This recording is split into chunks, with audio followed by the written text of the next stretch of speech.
about that shit. That pisses me Yeah. off. Okay, here we go. Ready.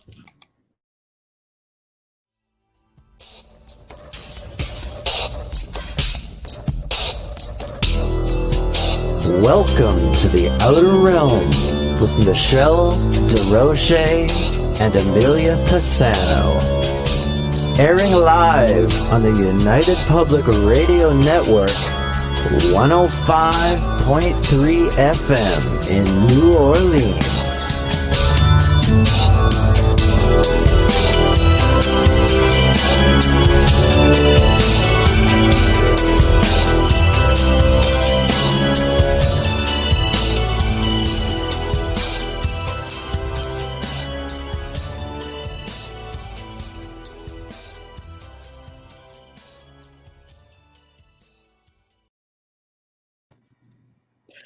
Good evening, everyone. Welcome to our very special segment this Thursday night here on the Outer Realm.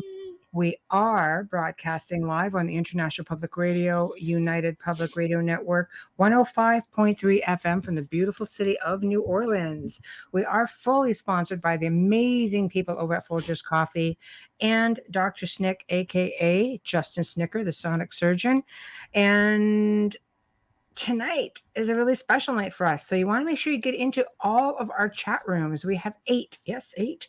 We are on Facebook, the Outer Realm Facebook page, Joe Montaldo, UFO Undercover, UFO Paranormal Radio, News on the Flip Side, Canada's Most Haunted, both Canada's Most Haunted, I believe you have access to, but for sure the large page. We are on Twitch, UFO Paranormal. We are on International Public Radio, YouTube, UFO Paranormal Radio, YouTube, and you can get in there so we can all interact with you.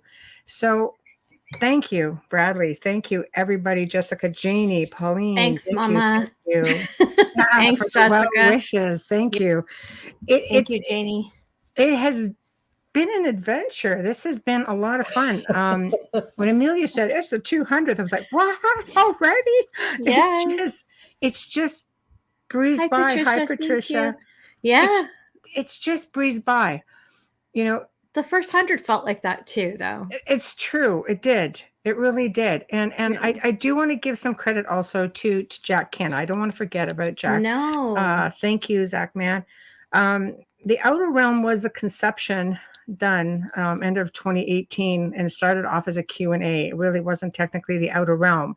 And it just became crazy. Someone brought it to their attention that they wouldn't like, what are you doing? They wouldn't own their content. And at the time I was producing, so yeah, I was Michelle, you own your business. You don't own this contact. She was like, what do you mean? Because I'm copyrighted. Yeah. So I knew there could be some sort of technicalities, but I knew Jack was not. So we definitely took all of what Amelia said into consideration and decided to, be okay. Let's just take this to a different level, and went with Amelia over to Blog Talk, and it was really good. So the Q&A took a different turn, and of course, Jack left, and we do want to give him a lot of credit because he was there from Jack. Yes, he was there from the inception, and he just said, you know what? I think I'm a better guest than I am a host. And you know what? He was a guest. we did bring him on a guest, and we'll bring him on again because he's just so much fun, And from that point on, then we went to a studio. Hi, Sarah. Thank you. Hi, Sarah. Thank you, Sarah. We went into a studio, radio station studio. And of course, when the lockdown happened initially in 2019, the studio had to shut down. And we thought, okay, and this, bear in mind, we joined, we syndicated to United Public Radio before that happened. Yeah. And big congratulations also to our network for 3 million downloads on Podbean. That's awesome. That's just Podbean. Guys, we're on over 200 different podcast sites. Yeah.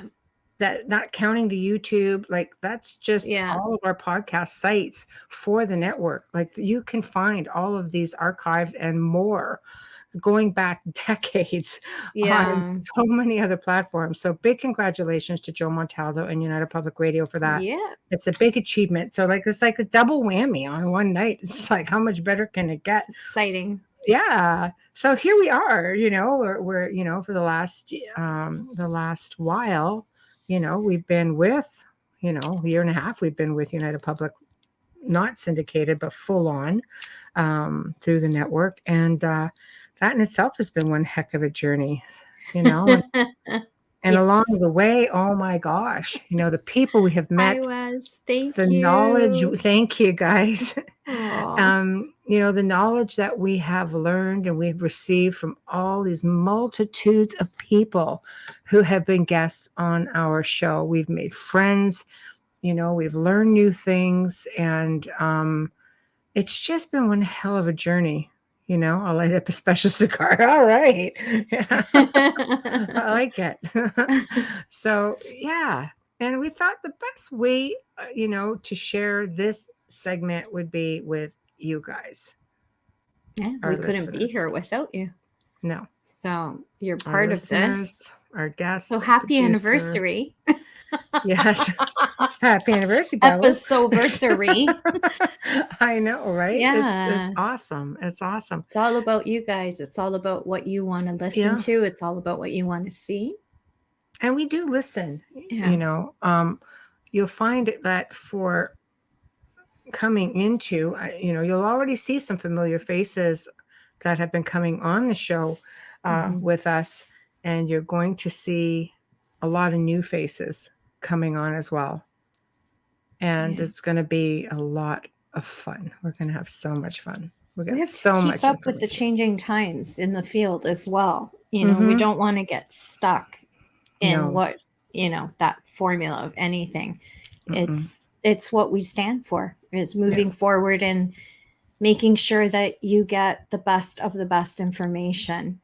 And we're learning as we're bringing guests on as well. It's not always necessarily something we know about or agree with at times. No, I agree. Yeah. It doesn't mean that because someone comes on that is necessarily our opinion. We respect everybody's opinions, perception, ideologies. It's what keeps the shows interesting. We are here to bring you different perspectives. We're here to bring you different topic matter. You guys email and you say, well, I'd like to see a show on this or a show on this. And we really do hunt down people. I always say something. We hunt down people to lasso them, bring them in. Yeah, look for the best in their fields, always. Exactly. And a lot of people contact us because you notice at the end of every show that we will say, hey, if you know of someone you'd like to see, or if you'd like to be on the show yourself, we make sure it's a good fit. It's just, it has to be a really good fit because we know what you as our listeners all like. Yes. It's that simple. And it sets us apart from many others. Yeah. And if you disagree with something, you can email us as well. We listen. We do. That's what matters. We hear you. Yeah. I think maybe we should give them a little bit of the process. Just give them a little peek into the process of how guests are booked. And because we've had a few people over the course of the last few months sort of throw things at us. We're like, what? It's like, what did you just say? So don't even talk about the last week one. I will let Amelia walk everybody through the process. Oh, through the process. I will shut up and let Amelia You will never be able to reach Michelle by messenger. You will always have to email to get her. Now, I delete messages and I go through the messages. So a lot of times people will message me on Facebook, which I can guarantee you doesn't come up for days. So I hope you're not in a hurry. If you're in a hurry, always email theouterrealmcontact@gmail.com. And if you can't remember that, don't worry. Just go on our Facebook page. It's right there. Okay, so don't message us on the Facebook page, not on our own personal pages. And please, please do not DM us on Messenger. We don't even look at DM on Messenger. It is inundated with messages, and it's just, we will never be able to help the people that we need to help. We have our families as well, and get all of our work done if we were looking through all of those messages, because you can imagine how many spam messages go through everybody's mailbox. And so what happens is, if somebody reaches out to, I'll use myself as an example. I always give them the email address, and then Michelle takes that and she takes a look at the guest, and then I'll let her finish that part, because sometimes I will get a message that says, well, I'd like to come on this week. Those of you that follow the show, and this is how I know they don't follow the show, right? This is how I know they've been looking at our numbers on the streamers. You know, our archives are in the millions. So this is how I know they're not following the show per week, and they're not really aware of what's going on. Because if you're aware, you would know that we're booked months in advance. In fact, last year in February, we were already booked to January. We're trying a different process this year. And there is a process. We don't want you to have, there's 2 shows a week. We do not want you to have the same topic matter on both nights. We want them to meld, but we don't want them to be the same. If we wanted that, we would have a panel show. Pretty much. The email goes to Michelle, and then Michelle. Yes, I do try to look at what we have coming up. For example, in 1 month, I wouldn't want everything to be extraterrestrials and UFOs, and you only have a couple of paranormals in there. Bless you. Thank you. You know, you'll notice that we do a lot of ancient, historical stuff, archaeology stuff. Like we have a mix of literally everything, near-death experiences, reincarnation. So we definitely try to make sure that it's somewhat spaced out. Every now and then we might have a week. I'll say it's paranormal week, and we'll have 2 paranormal shows. It just really depends, because we also have a waiting list. We have agents who contact us to have their people come on, and the waiting list is long.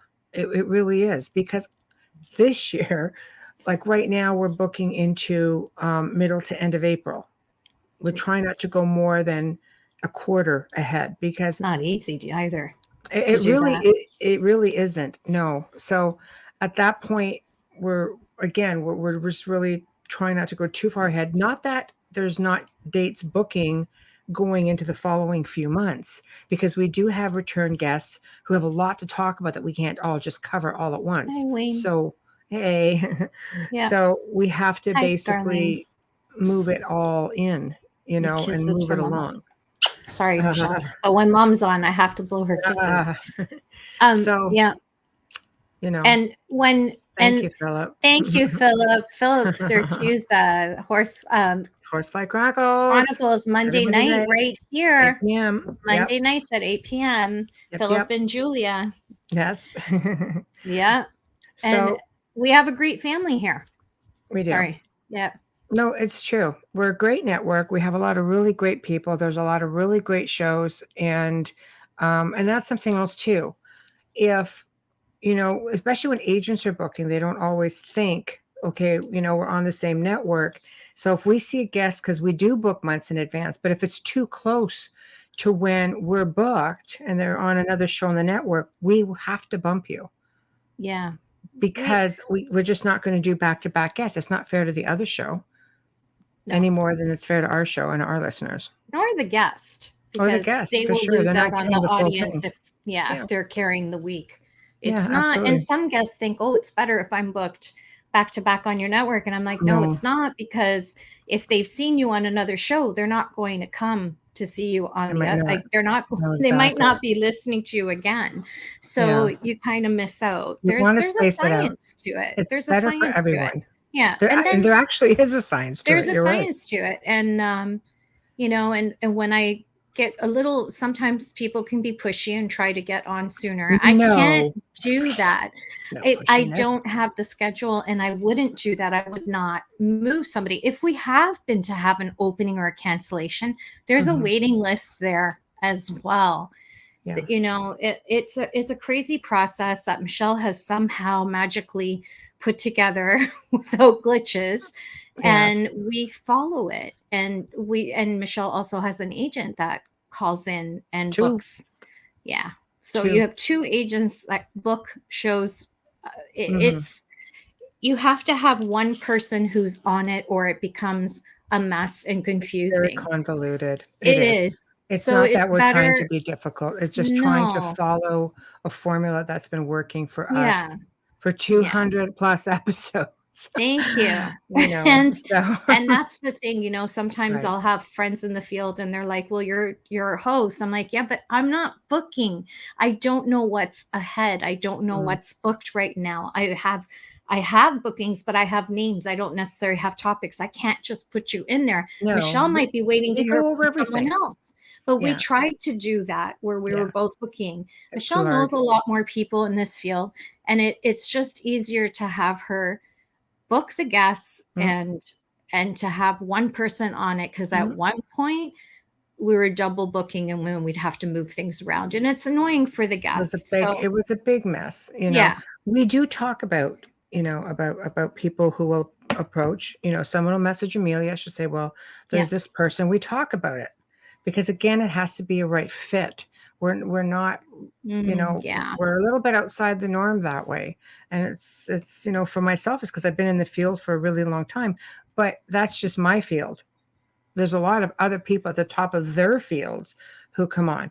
But enough of all the red tape. We're thrilled to be here. We're thrilled that you guys have been a really big part of our journey, and we just appreciate and love you all. And when you come into chat, it just makes it that much more fun. When we have guests, it's kind of hard because it's about the guests, so we can't always get into chat. But on nights like this, where it's just the two of us and we're all just kind of all hanging out, it's wonderful because we can talk about pretty much anything you want to. Yeah. So I'm going to start with a topic matter because I was listening to another interview today. Yes, I do that. Oh, we do. As I research guests and things like that, Yeah, right? we It's like do. we really do research people. You know, we're very careful when people come on. But so for all of the paranormal researchers out there and maybe the logical people, your thoughts on moving objects. So in this case, I'm going to use, like we know dolls can move. Sometimes dolls whose necks don't move. Been caught on film and you see the doll's head just moving. I know. It's just like a little unnatural person. But let's say we had something like a statue. Okay, copper statue, for example. Copper? And sometimes there's claims that statues can move. I can't personally see how a copper statue can move, but in the field of the paranormal, I suppose anything is possible.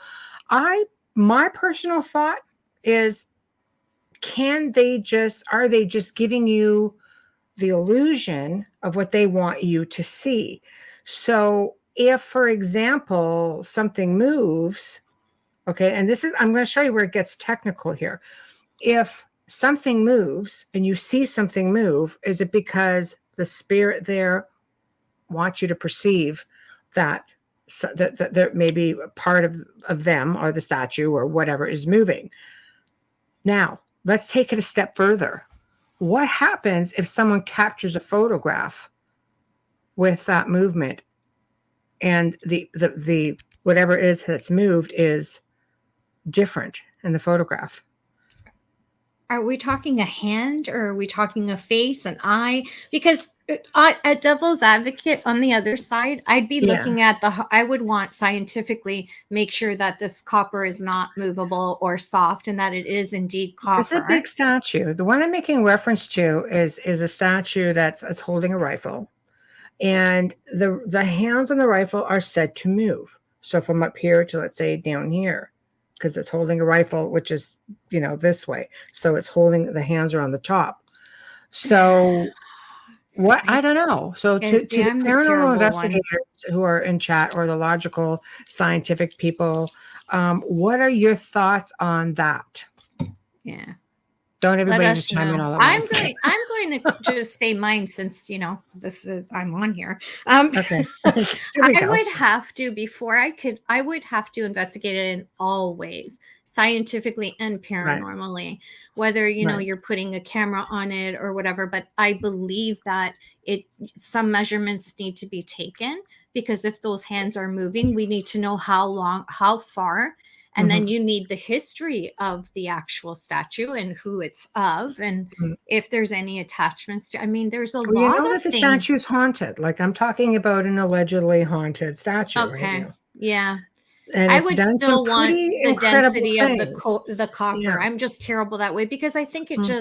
I think if you get that and it's still moving, it just validates the paranormal field. It Mhm. really does, But how does a solid copper statue, or bronze statue, sorry, how does that just move? It's still energy. But how does it physically move? It's this big, crazy monolith. It's like, Yeah. Oh, yeah. there we So, go. okay. Bradley. So here we go. So Bradley says, all right, so let's Yeah. take this one. Copper is a conductor of energy, correct. And it can also ground. And if the claims are that spirits are made of energy, I suppose it could be possible. Okay. I'm thinking it may be bronze. So not copper. When I think back, I think it's a bronze statue. So If that it was being the copper, it would case, be blue and green right now if it's outside. well, it is, but I think bronze does that too. Does it? I think it oxidizes. So Hmm. I'm just trying to get, I'm Well, just, yeah, Michelle, perception we or for real. we have a for real example. The ring you gave me Mm, is bronze, but yet it fits on all of my fingers. Figure that's just that one weird. out, I right? know, And that's I just showed her, weird. I put it on all of my fingers, and I showed her a And it's not a photograph, big ring. It's just a and I'm little, wearing it on all fingers. It's not tight, it's not falling off. It just seems to conform to my fingers. And it's an antique. Maybe telekinesis. Yeah. But yeah, who's doing it? yeah. It's see, that's just it, because there's a lot of claims that go along with not just that one, but many items, and I can see things even in a photograph, because sometimes things are blurry and it looks like it could be moving.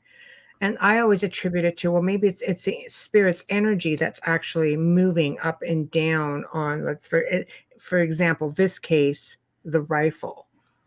I've spent a Okay. lot of time around this statue. I completely believe, I've seen it do amazing things with respect to EVPs, with respect to just different little anomalies. Is it solid or hollow? I would say it has to be hollow to a degree. I mean, this thing would weigh a darn ton, and imagine it would have cost a whole boatload more. So I better put Yeah. this up. Usually, when they carve statues like that, they carve them into wax or gesso molds, Yeah. and then they pour the liquid and they pull it out. And there's some, solidness to the base, but not necessarily the body of the item. I only know that It would be because my harder to family mold, is are artists. Yeah, right? It that's the would be only hard to reason why mold. I know. Yeah. Okay. Here's a thought. Oh, Amelia, go ahead. Okay, no Just problem. bloppering off. Michelle, you Blah, have blah, a blah. picture of yourself where a spirit has superimposed their face over yours. Could the spirit do the same over top of the statue? Yeah. Yeah, that's what I was just saying. Sometimes in images, you'll catch it seems blurry, but it looks like you've got hands or something moving. Oh, good old Yeah. bots, you're just not disappointing us tonight, are you At guys? least they're not No, trying to, we're not solicit getting the me. smut solicitation, which is good. Not yet. Not You yet. guys missed some fun last night, let me tell you what. So, but Oh, but yes, I do believe that spirits can superimpose their energy over top of physical objects. And Wayne and I were actually talking about that tonight, the whole doll thing, because there was a clip that we watched one night, and I go, well, the doll's head must have just naturally moved, so of course it would be able to move, with a spirit could move it. And he goes, no, that specific doll did not have a head that moved. I'm just like, all dolls' heads moved, even if it's stuffed inside somewhere, but it's just like, not if they're part of one form. exactly. Yeah, So, the porcelain dolls are sewn, but then you have the yeah. first plastic dolls that came out, that the heads were not necessarily separate. They were sometimes, again, Yeah. like a statue poured together. I remember all these Right. things come from a mold. And then I wonder, so there is no demonic attachment to the statue whatsoever, No, it's said to have a spirit energy. Well, I know it just a does spirit because energy. it's had, it's come through the EVPs, and a lot of people have had amazing experiences. Mediums have communicated with them several times, and it's quite a lovely spirit, not Yeah. grounded. It just chooses to be there. Um, but I think that as you move forward, I just thought it would be a good question to pose, because I know we've got some paranormal researchers in chat, and I figured, That's let's try good. to get some different perspectives on this, because it is a lot. It can be pretty controversial, because there's some people who will swear up and down, no, this is a thing. And then you have others, you try to be logical and you think, no, you can't just move something like that. Yeah, I think we might need to get on a plane and go see this thing. Um, You have to get there. and then you also have the question of, is this spirit manipulating what you're seeing? But that's what I'm saying. Like, Yeah. do they have the ability to, because you will see what, or perceive Yeah. what they want you to see, Wow. right? So are you seeing something, is it a mind thing, a mindset thing? Like it's not really happening, but it's what's being shown to you. But see, then it changes when you catch a photograph of something and it's actually in the photograph as with the change. And it That's doesn't a look beautiful like this. photograph. My God. You get that? That's a great piece. Yeah, there's been a lot. There's been a lot. It's an Yeah. interesting topic. So if anybody has any ideas on it, then feel free to share it up. And if you guys want to tackle or discuss anything specifically, throw it up in chat. Let's all have a discussion. What do you guys Yeah, there's a want to lot of talk about? investigators there. I know, like, what do you want to bounce around with, like a couple million people listening in? Bradley's got a thought. Okay, we're going to put you up. Go ahead. Thank you. Well, my only other thought would be, if spirit can affect your thoughts while you are sleeping, I suppose it would be possible for spirit every thought, a strong, I don't know. a very strong energy could manipulate your thoughts and possibly see something that's not actually happening. Yeah. I think it could be happening, though. I think they can do it even while you're awake, to be honest. Energy, why wouldn't they be able to manipulate and move things? That copper, bronze, any metal is an energy. I'm talking a statue here that's the size, is bigger than an average but it's person, still energy, sitting on a big and we know that spirits can move things across a house, big giant heavy things, if they're not usually pissed. Spirits have difficulty with really heavy objects. Well, negative spirits can do things like that. They've thrown people. Again, usually more entity based or ET based. Human spirits have difficulty. It's harder for them to manifest that energy. Not that they haven't. I imagine if you've been gone for a really long time and you are aware of what energy can do, and yes, poltergeist activity. Energy, definitely. Again, that's like that self-induced, projected energy, psychokinesis. People are strong. Yeah, I mean, the stuff that happened to the lady from the film The Entity. But that was an incubus. That wasn't a human spirit. Was it all? Because I'm hearing incubus and I'm hearing her father and spirits of past. That's where I have to restudy that, because I believed the same thing and I didn't understand why it was changed after. Well, put it this way. I mean, if there's human spirits around and you have a malevolent entity that's sharing space with it, they sort of get held back. Like they don't just let them move, because they'll feed off that energy. I mean, I've dealt a few cases like that over the years. It's quite sad, really, for the spirits. However, we've also encountered spirits who were not nice spirits, who basically have entities in their space, and they, Mm-hmm. The entity will push that spirit into doing whatever it wants. So now all of a sudden the spirit, who wasn't very nice in the first place, is acting out and is being given more energy from the entity to carry out those tasks. Yeah. There's a whole other, Pull energy from anything. Oh, absolutely. Bradley's asking, does it have a religious element? Military, Bradley. So yeah, not religious at all. His hands are moving up and down a rifle. The top of the rifle. Yeah, yeah, that wouldn't be religious. Yeah. No. Hey, Michelle. Yeah, it's just one of those things that I wanted to put out there out of having a strong curiosity with that. But so okay, so let's go on to a different topic. Who's going to pick the next topic? Dun, dun, dun. Yes, no, maybe. There's a bot. Oh, gone. Yeah, it's already blocked. Okay. Underneath it, I don't know why. Sometimes the name just doesn't go away. I wonder what a lot of people. I think a big one, and we brought this up yesterday with Dr. Elliot Van Dusen, and we've talked about it with Mike Rickseeker. I think we need to. I would like to ask the audience their thoughts on shadows, on shadow people. Yes, that's a big one for me. It always has controversial. Been. Like we've had Mike Rickseeker on, and he's a wealth of information when it comes to shadows, and he basically feels that many of them are quite benign. I just don't think we've ever got one that's been benign. It's like, so some people think that they could be time travelers. They could be. I wonder if spirits, they see them in a different color or form. I wonder if we, we're able to draw something out and compare with others, their experiences, if they really are the same, or is there something? Well, yeah, the white is I've had white demonics, right? Like it's just, and you would never think of demonic being white. I remember with my mom, it was a white mist. It wasn't even, it was a white misty, almost trying to make a ball. It almost did the infinity symbol, like that on the ceiling kind of thing. Right. That's interesting. That's a good one for the famous top hat man. Yes, Bradley.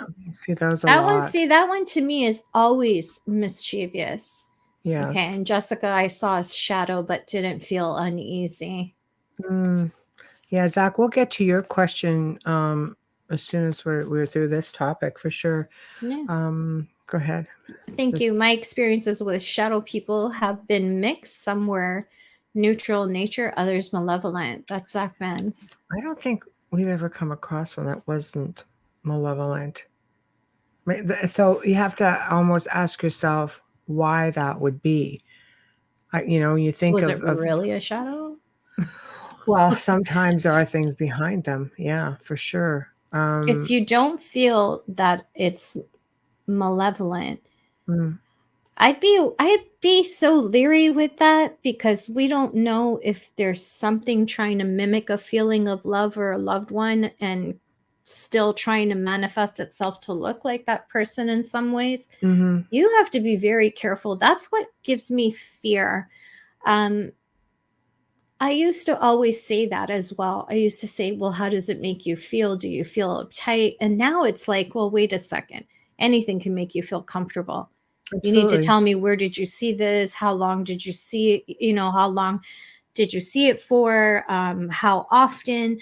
Did you communicate with it? Like, there's a million other questions to that now. I don't think it's as simple as what television allows you to believe and what we may have thought many years ago. Yeah, there's a sense of peace when it's a loved one. But if you're looking at a black shadow and you have a sense of peace, you need to question that. I agree. For me, it's like a gunman coming to the house and I answer the door. Yeah. It's like, you got to be careful. There you go. I love Mike Rickseeker, but I don't agree with him. I still feel like there has to be something in the most minute way that is different than what the rest of us are seeing. Yeah, I mean, I And know he maybe spends it's a not lot a of time spirit. researching. Yeah, No, but I love his research. I We're think, having him on there's again. He's great, these but time travel is also a really that's a good one huge also, possibility. you know, just out of the corner of your eye. I mean, spirits can do that also. We just don't seem to see many of them. Then it's not a shadow person. It's a time traveling spirit.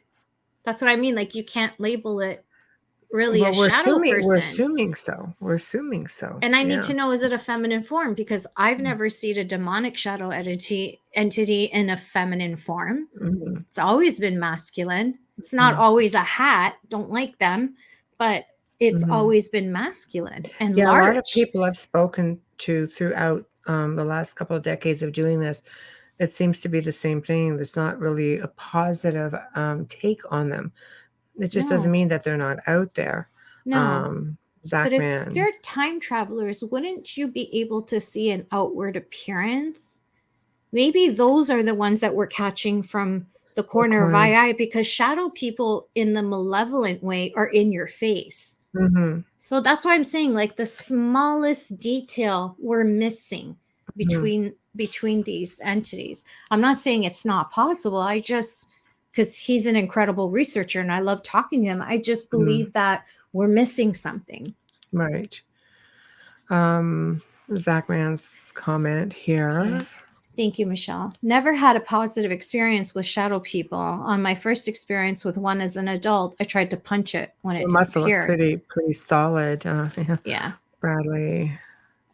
Any shadow person I came across has not been nice. I put them in the same category as the little girl in White No. Bad News. No. Oh, I just got chills. Come talk to me, lady. Yeah. Patricia Ramirez. Hi, Patricia. I remember, Michelle, that you had a guest who helped my 13-year-old daughter dismiss the little shadow people in her room. Oh gosh. Yeah, I vaguely remember. Forgive me. Unfortunately, I deal with so many different referrals, and I go back, 20 years. So if I referred you, it must have been quite a while back. She said it was a guest. Yeah. Oh, so a guest who helped. We're glad that they helped you. Yeah, you had a guest. Okay, good. So Yeah. okay, that's probably why. Yeah, we have great guests. That's what I mean. There's so many guests who, like I said, top of their fields. So they're going to come in and they're going to assist, Anybody who we bring on is going to be somewhat like-minded with respects to helping other people out. I mean, aside from the authors, not all authors are investigators or are hands-on. Sometimes they really are authors or experiencers, and it doesn't go much beyond them wanting to talk about their experience. So before we get back to Zach's other question, Bradley, how does evil wait to get your attention or trust show themselves as something you can relate to or inviting? Well, they know you. they know you, they can show up as children. They'll usually infiltrate other children because A, children are easy to bully. B, children see everything just like animals. C, they're easy to intimidate and they're easy to fool in some ways. However, some kids they feel that with you, they're gonna be standoffish, and that sometimes they are gonna rat them out. Just a lot of families I've worked with started with the child being friends with another child who ended up getting that invitation and things going full blown Yeah. out of control. Yeah. Because come play with me is an invitation. Pretty much. Come Yeah. have tea with me is an invitation. It is. I'm eating lunch. Come sit by me is an invitation. You invitation. forget how innocent your children are. It's true. And I say always question the imaginary friend. Always. Always. Don't dismiss it. Don't ever Never think that dismiss it. that's all that is. No. Tamara, hi Tamara. Shadow people come under the category of not nice and uninvited. I agree. Yes. 100%. Okay. Yeah. And Jessica, my niece, love you. That's one of my fears. My son wants to see his no that passed. He wants to see my brother, and he keeps reaching out. It's a tough one, and I'm like, yeah. Yeah, It's it hard. is. It's hard because he really, really reaches out, and you have to stay on top of him because he will be that child when your back is turned, who's calling out. That's who he is. So yeah, that's why you ground him, Jessica. That's why you keep him shielded. Ears and eyes open. Listen to the little comments. Don't dismiss imaginary friends, because that's what mimics do. They get into your head. They know you better than they know yourself. They know what you're going to do before you know you're going to do it. And, if they know that there's a way in, they're going to reach inside and they're going to come out with that image. That's all it takes. It really can happen that easily. And I believe here's a good point, reference. Think about when there is a possession. You will hear all kinds of vile things come out of the person who is possessed. And that's the demons coming out. How do they know these things about everybody in that room? Hi, Samantha. My other niece is here. Love you too. You have to think of, how do they know these things? These are the same entities that are making and mimicking friendships with. Oh, no. Amelia just, what? Why'd you wait until now to tell me, Sammy? Yeah, in front of 2 million people. My two nieces back to back. We're Zooming tomorrow. We're going to have a nice talk, and I'm bringing your mothers in. Samantha says, Salvatore, he's my brother's junior, has an imaginary friend. Maybe I should be worried about it. Hell to the yes. We're going to talk. Shield him and bubble him for now. The thing is with children too, is you don't want to scare them. If you scare them, they stop talking. So this is where you have to become the observer and watch the behavior. If your child all of a sudden starts to feel withdrawn and he doesn't want to talk, or he doesn't want to play, or he doesn't want to go into his room, or there's a certain part of the house that's starting to spook him, start paying attention. Sometimes imaginary friends are just that, an imagination, overactive imagination. But when I say never put it aside, is because I've seen way, way too many situations that have gone bad, that because it's been the opposite. But just pay attention. If he's happy all the time, then it's probably very benign. This is a tough one, squirrel. That if he took after me, he's a squirrel. This is a tough one because Samantha's children are gifted. So it's really hard. Samantha's father is my brother. Her mom is gifted. So now you've got from both sides of the grandparents coming into the children. We'll talk about it tomorrow. Children can naturally see. They haven't been corrupted yet with life. No. They look at things very innocently. Yeah, and baby Sal's such a sweet little soul, You just, like I said, the best thing that you can do, you never want to scare your child, and you don't want to lead them with a bunch of questions. So ideally, the best thing you can do is observe, because if they feel frightened or they feel like they've done something wrong, they will withdraw and shut down. That's not what you want. You want them to be themselves. Maybe when his imaginary friend is around, don't discourage it. The worst thing a parent can do is say, you're being stupid, you're being silly, there's no such thing. The child's looking at somebody going, hell yeah, there is. But you just want to, you just want to leave it alone, but observe the behavior of what he's doing while he's interacting. Because if it's something out of the imagination, he's going to communicate within his own realm of thought, of what he can verbalize and what he can do. If it's something that seems a little bit out of the norm for a child of his age, and the communication might, if it's confrontational and he's arguing and goes, I don't want to do that. No, just listen. And that will be your trigger as to what is there. Or you just send a bunch of pictures and you just just tap right in there, see what's going on. So as she's giving you that advice, Samantha, I'm going through your house. You just cheat and go right in there and see what it is. I'm like, what it's tough. Said, seriously. It's a hard one, because all we're saying when we say about imaginary friends is it's not always an entity or a spirit. No. You just want to make sure it's not. Don't assume that it is an imaginary friend. But we'll talk tomorrow, Samantha. Okay, so now we're going to go to Zach's question from way back. Oh, then yes. We'll come back. This one's for Michelle because I have not. Oh, boy. So, yeah. Have you ladies ever had any UFO, extraterrestrial, interdimensional being encounters? Well, interdimensional, yes. What do you mean by interdimensional? Like, who are you referring to? Interdimensional could be obviously anything out of our current dimension, but that could be extraterrestrial. That could be what we deem as cryptids. That could be time travel. That could be other beings that, right? Wait. Yes. I had to find which direction that goes to point to Michelle.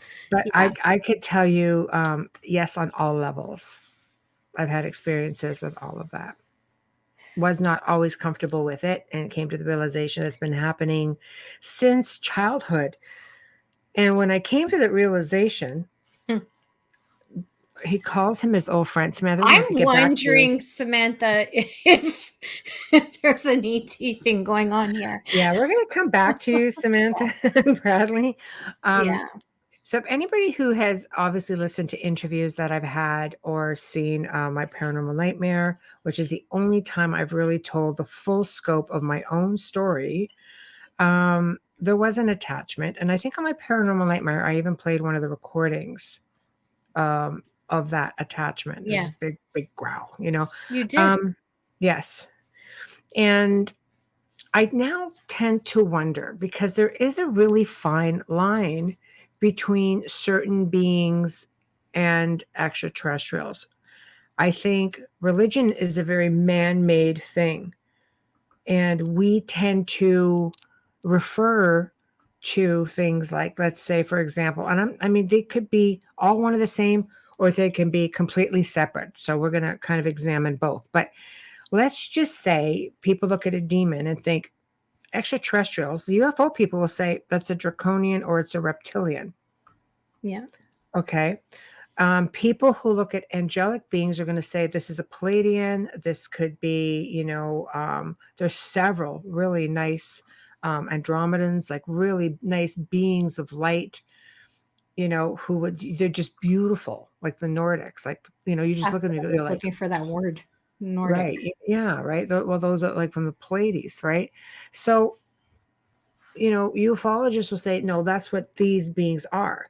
Whereas, paranormal people on an average, or religious people will say, no, those are angels and demons. So whatever the case may be, I could say, for me, it could be either, because of, bloodline stuff could tell me that, yes, it could be something that would be deemed demonic. But because of personal experiences with extraterrestrials, it could also have been just being an experiencer, abductee, contactee. Either way, it was a little unsettling.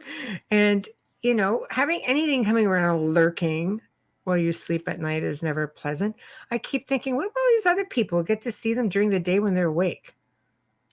Or they don't get their memories scrubbed, which really is a little bit weird. How about that? Yeah. Hi, Allison. Thank you. Yeah. Thank you, Allison.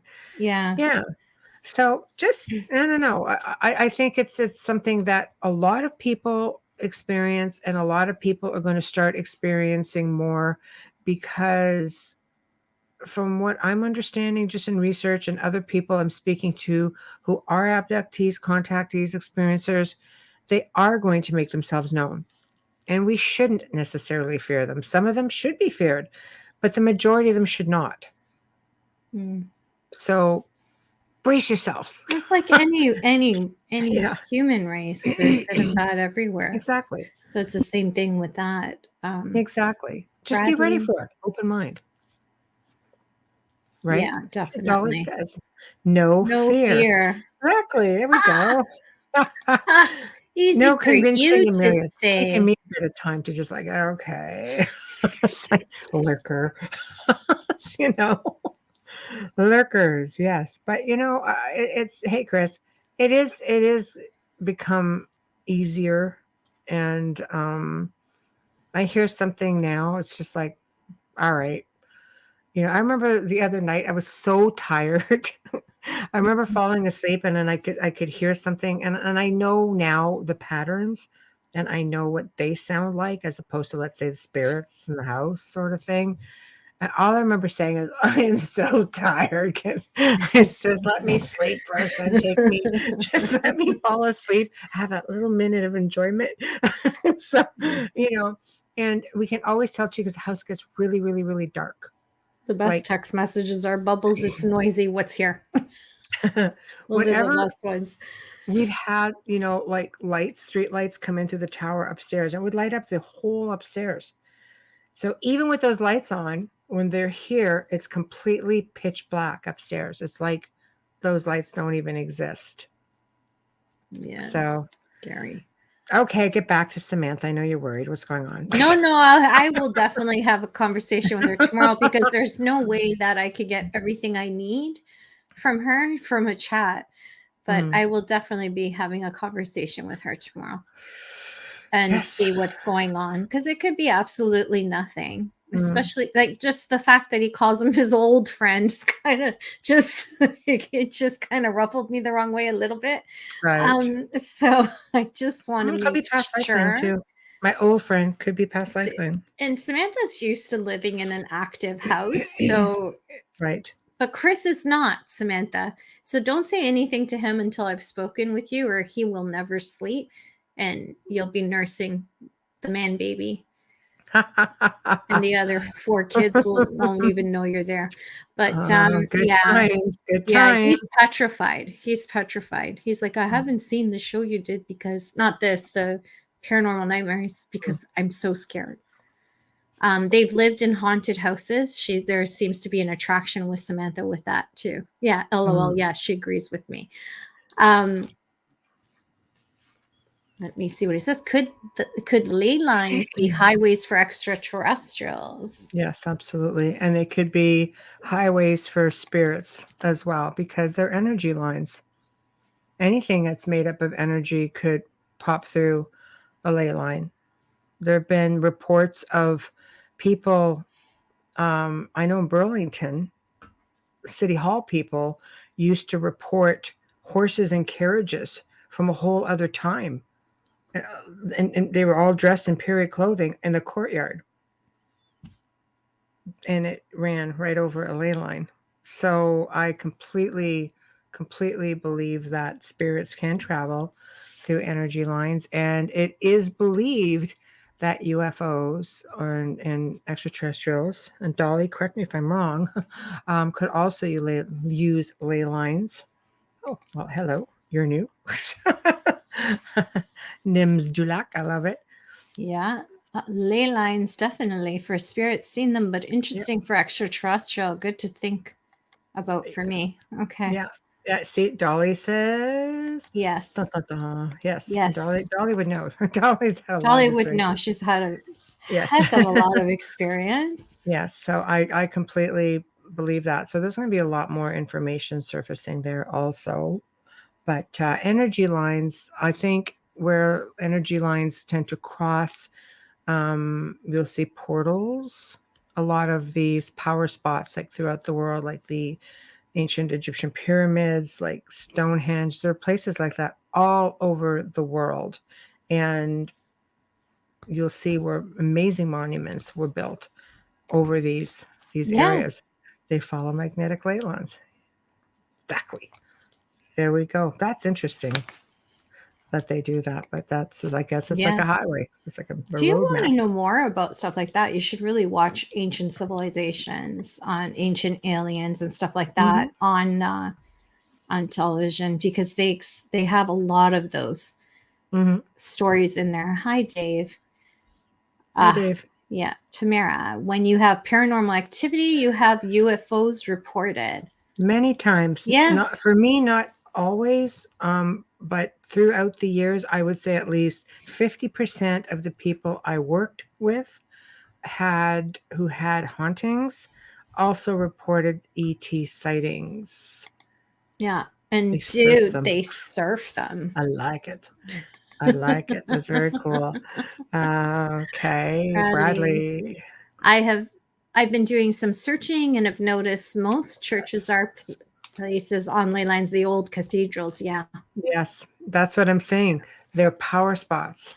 Yeah. And if you notice, a lot of churches were built on old temples, and the temples back in the day were built on power spots, and the churches just took over the whole area. Of course they would. Yeah. So Stonehenge is built on exactly, and well. some of these places they could not build on.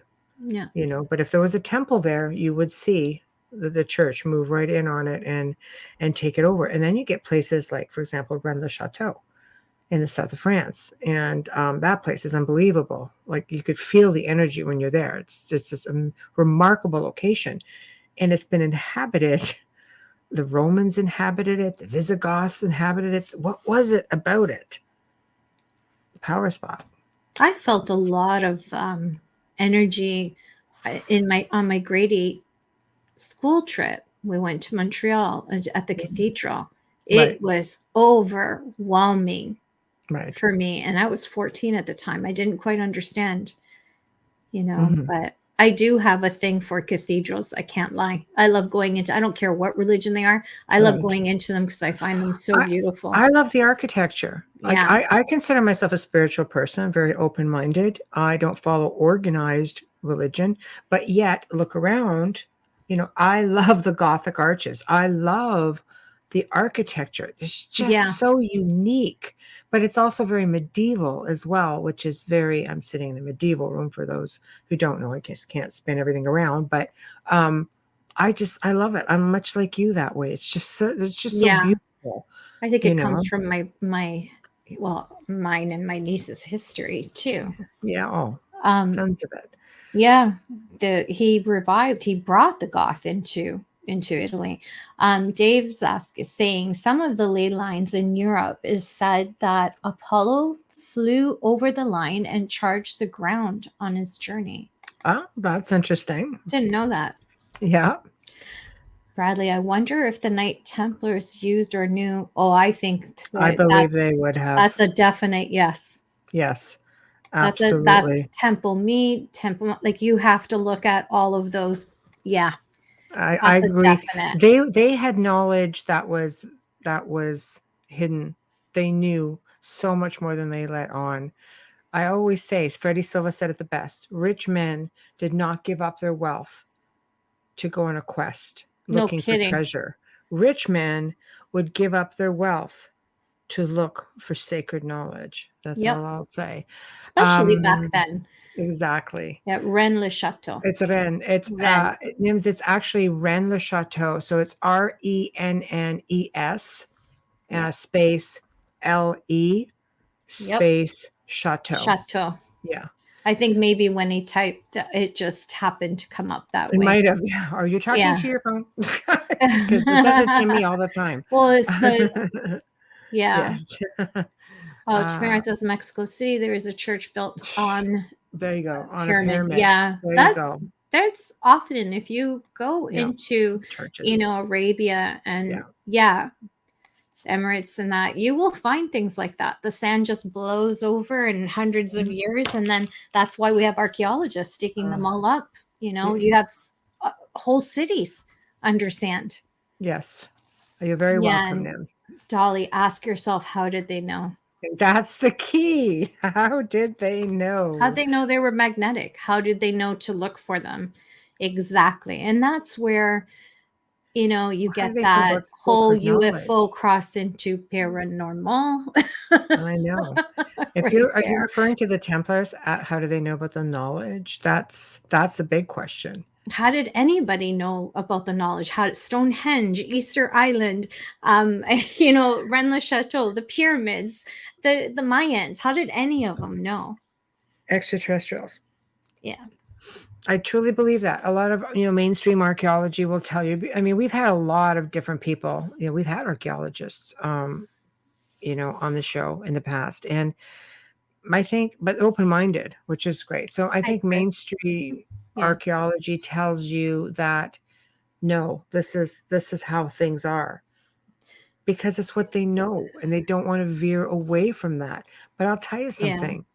The earth is giving up her secrets, and discoveries are being made because you have people who are persevering. Look at Wayne Murphy, Sean Williamson out in Wisconsin. I'm sorry. Kathleen Ann Ball in Brazil, Carl and Hamilton, right? Relic hunters. I'm sorry. Things are starting to surface, and there's not going to be any hiding it. You're not going to be able to just bury it. That's right. ETs have been active through time. And you know what? The ancients actually coexisted with them. They didn't fear them the way we have been taught to fear them. Right now, it's like everything in the media. Oh my God, this is happening. It's Hollywood too. Even the great minds. Oh no, you're going to be Stephen Hawking. No, you don't want to be communicating with extraterrestrials. They're going to take over. That shocked me. Think of the Mayans. Think of the Aztecs. I get it completely. But the ancient people emulated these extraterrestrials. They revered them as gods. They emulated them. They built temples to them. There's so many out of place artifacts that have depictions of extraterrestrials. All you have to do is just listen to some of the Grey Zone episodes Joe and I have done. They're mind-blowing, the information that we have presented on this. Why is this the only time period where we are taught to fear them? Because the governments or the militaries have whether they've made deals and they've got all of this reverse, technology that they're moving forward with, and they're trying to suppress us, like whatever the case may be. I'm not overly trusting of either, but all I know is we seem to be the only time period that really fears extraterrestrial contact. Next, that's a whole other show. Yes, that's wow. Yeah. Oh, Bradley says Oak Island is in Nova Scotia. The big treasure hunt lays on a ley line. Yeah. Mm-hmm. There's ley lines everywhere. I think when people hear us speak of ley lines, they think just, north and west and east of us, but they're here as well. Yeah. They're everywhere. They just circle around the globe. It's energy. That's right. That's right. Go ahead. Okay, Petrella, if the narrative changes, people can also lose their income, prestige, and career if they change their viewpoint. Agreed. Dolly. Yeah. Agenda that does not include most others. Yep. That actually just melted right into Dave's comment. Exactly. Yeah. Exactly. So I don't know. I think that there's going to be a lot of discoveries being made. Let's talk about Antarctica for a moment. There's a lot with Antarctica. There's a whole lot with Antarctica, and it's something that's been kept from mainstream humans, being all of us in civilization, forever. And yet they've known that there was something down there. Mm-hmm. I'm sorry, the Nazis were said to have been down there. Darn straight they were. And if I always say conspiracy theory that Hitler was actually a Rothschild, and Rothschild's got an island right beside Antarctica, and that would make sense why he would be there. But whole other show. However, they're making discoveries that they're now talking about. Scientists have been going down there. Linda Moulton Howe has come out with, interviews, of people who have seen things, and she's basically done the interviews, exposed it. Now there's, the government's releasing little bits and pieces, and they're finding bits and pieces of an ancient civilization. The key is it an ancient human civilization? There's a freaking pyramid in there. It's like, the hell? So, it's like Alaska. Who would freaking She's a little passionate about why they're hiding all of this. Because I want to know. I want to know why they all want to live there. I hate shit being kept from me, man. I don't like it at all. Usually rich people fly south. I want to know why they want to go that far. Right? Yeah, but that's not warm. They're going south. Really south. You might as well be on Greenland. So pretty much. It's not much different than the Arctic up north here, where you don't have daylight and sunlight in one day. Or exactly. It's daylight and night. Sorry. Exactly. Dolly said it is the magnetic energy of the earth from the core of the globe. Yeah. That's where science actually agrees with us. Admiral Byrd, Tamara. Yeah. And it's our magnetosphere. Yeah. Yes. I don't know. I think there's some great discoveries coming, and I think people should start having an open mind and try to get away from the mindset of average academia, because I think that we've been fed a very basic curriculum throughout, like all over some parts of the world are really advanced. Here in the West, we're got pretty basic curriculum, in the schools, considering, like, I'm sorry, even China and Japan, I mean, they're really, really advanced in some of their teachings. So we're sort of like spinning our wheels here. And I think that we've been taught and told to just focus, like tunnel vision.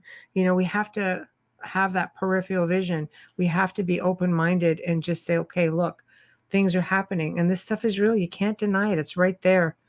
We've been taught that places like Lemuria and Atlantis have just been, it's just fiction. It's Fantasy. not fiction, man. It's not fiction. It's there. It's there. We have photographs of it. They found Lemuria, for God's sakes. It's like the 8th continent. And they found another continent, Aria, I believe Pretty it was. sure they found Atlantis. They just don't want to tell us. There's no talking about it. No, exactly. My mind is open, but scared to open it more. Yeah, I know. Oh, it's an adventure. I know. You'll love it. Just don't try to take it all in at once. That's how I learned. Just have wine. Wine. Wine. Prepare for the adventure. That's it. You're off tomorrow. You're good. Dave says in the old maps of Pangaea, Antarctica was attached to the landmass in the area where the Indian Ocean is today. There's a great chance that humanity's original continent.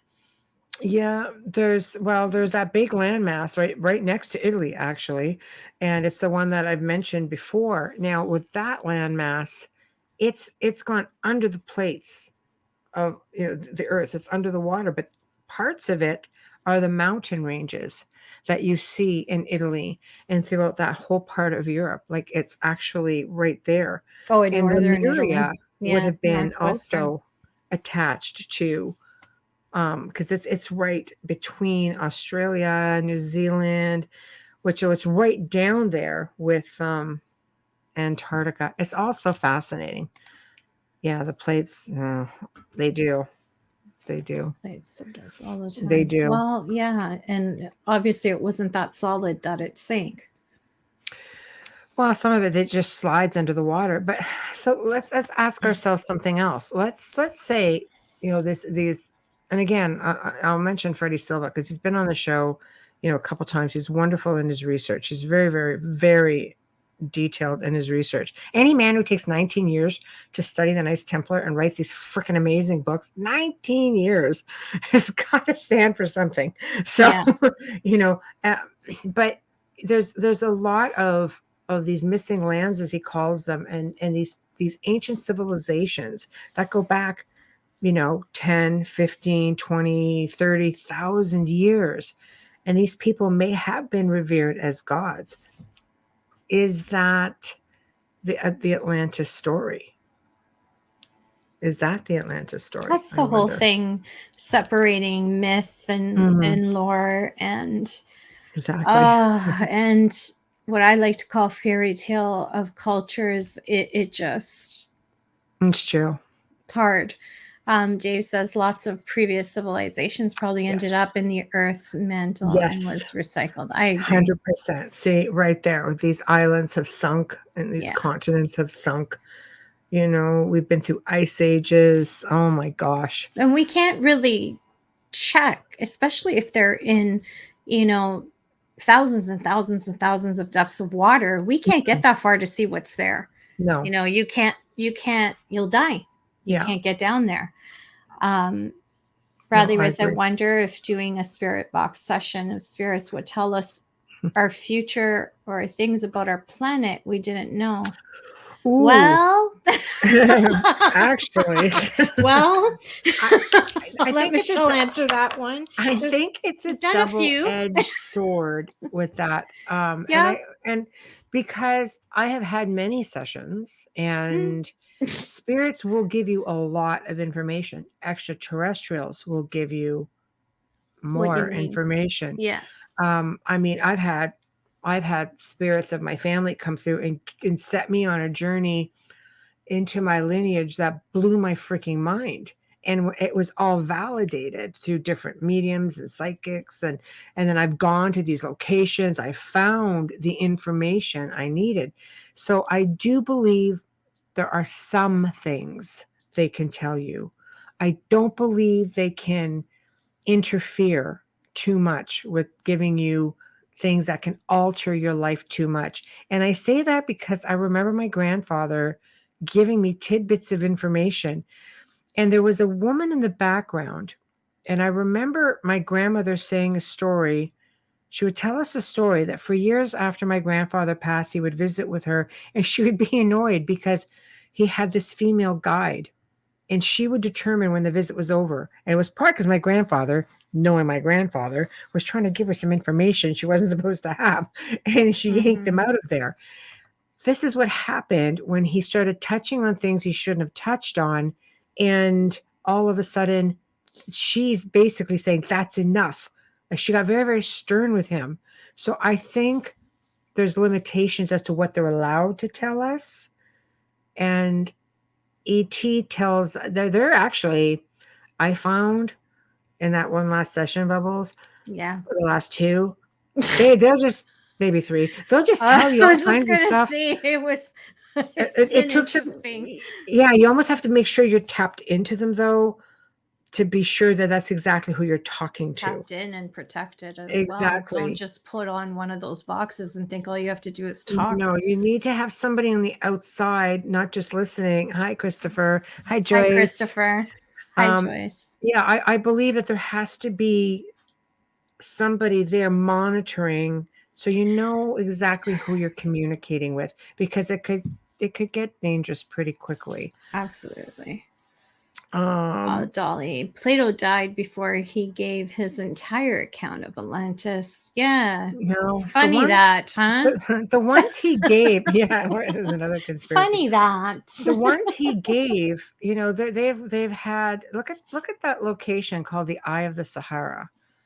And it's when you look at that thing from overhead and you compare it to ancient depictions, my gosh, it's almost identical.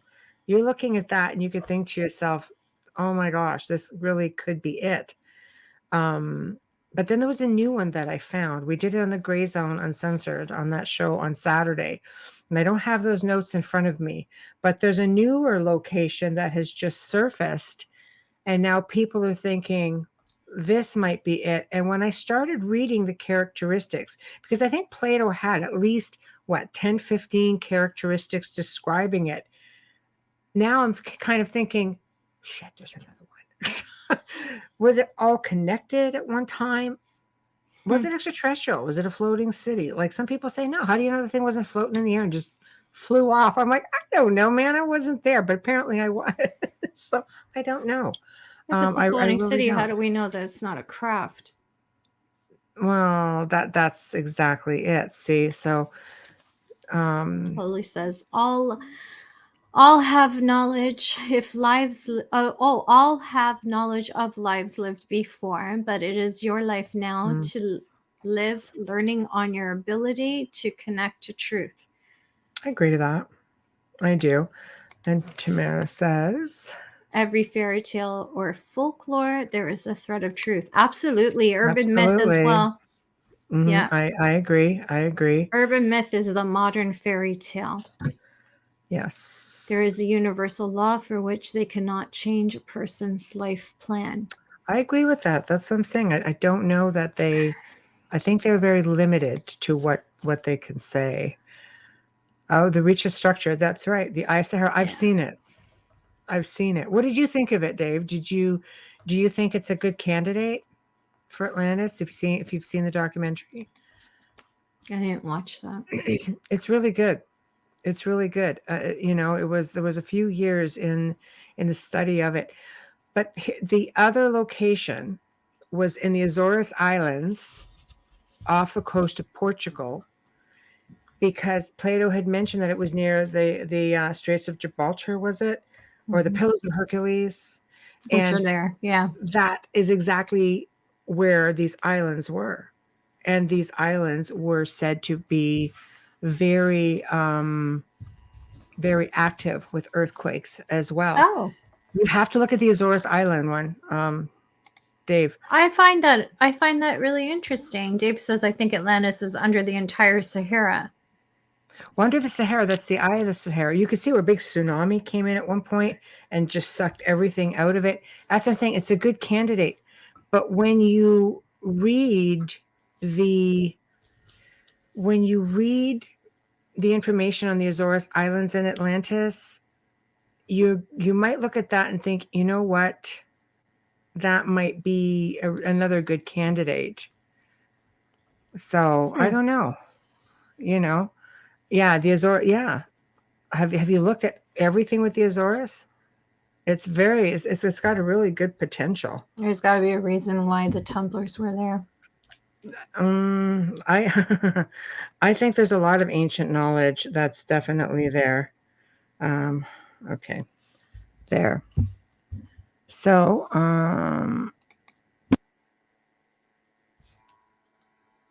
I just lost. Yeah, sound. I'm here. Oh, there you are. Okay, I had just lost sound. Dave says the giants were on the Azores. Sorry, my eyes are like shot tonight. Yeah.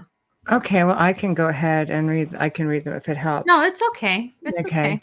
Christopher. Once they're on the big screen, I'm okay. Hey, Christopher. I disagree. They crucified Christ thinking they ended him. Well, we have a little comment on that little bit there. Yes. I know he was an ended. Crucifixion didn't mean what people think it means. That's where you have to start, and then that's when you get everybody all upset. Yes, the Pillars of Hercules. You can exit there and then move to the south where the Eye of the Sahara is too. That's true. The Eye of the Sahara is a big one for me on that one. I like to believe Atlantis is in the water. That's just me. I really do. And I like to believe that one day I'm going to be able to scuba dive and see it. I would say Google that, because it is really amazing information. Yeah. And Christopher says, and all but one disciple met a horrible end. Yeah, that's sad. Those were harsh times. Those are harsh times for sure. Different world. So yeah, I don't know. I think there's new theories also where people are thinking that this ancient civilization in Antarctica could potentially be another candidate for Atlantis. I don't know. That was all pre-Christianity. That was pre-everything. There are a lot of really ancient civilizations out there that are starting to surface. So do you want to do a station ID, Bubba? Yes, I do. Thank you. There's a lot of I know. I'm trying to keep up with the chat room. We're just going. Yeah, it's I love it. I love having all everyone there. My God, we couldn't do this without you. Thank you. Yes. Right now you are listening to The Outer Realm with Michelle DeRoche and myself, Amelia Pisano. We are live in New Orleans. Gorgeous city, and it's almost Mardi Gras over there. We are airing on 105.3 FM radio, and we are streaming live right now on UFO Paranormal Radio International Public Radio and UFOs and Gods and Extraterrestrials Radio, and every Facebook page that has our name on it. You search us, you will find us on 8 different pages. So join us in chat. There's still time. We still have a little bit left to the show. Tonight is our 200th episode. Thank you, all of you. And a special big thanks to Folgers, who have been with us from inception. Thank you for having faith in us. Thank you for trusting us. And we hope it's a long relationship. we wouldn't be here without Folgers Coffee sponsoring our show. Thank you so much. And we'd like to give a big thanks to composer and award-winning Dr. Snick, the Sonic Surgeon, Justin Snicker, for our intro and outro. You can find him on Amazon, Bandcamp, and you can find him on Facebook and Instagram as well. Check out his music. It's amazing. Thank you, Justin Snicker. Yes, thank you. Thank you. Thank you, Nims. 200 episodes. It's fantastic. Hi, Audrey. We've been really hit a fortunate, few milestones today. Yes. Oh. And Tamara, caps are melting, so things are showing up in Antarctica, Iceland, Greenland, and Arctic. Yes. In the Arctic. Yes, they are. Yes. I don't know. I think I'm looking forward to seeing what's going to surface in 2022. I think there's just so much out there that's been hidden from us, but stuff that's just been hidden in general. Technology is an amazing thing, and it can actually work in favor of the people once in a while. I agree. Bradley Monk's, for those of you that are listening and not watching, we know less about our oceans than we do space. Who knows?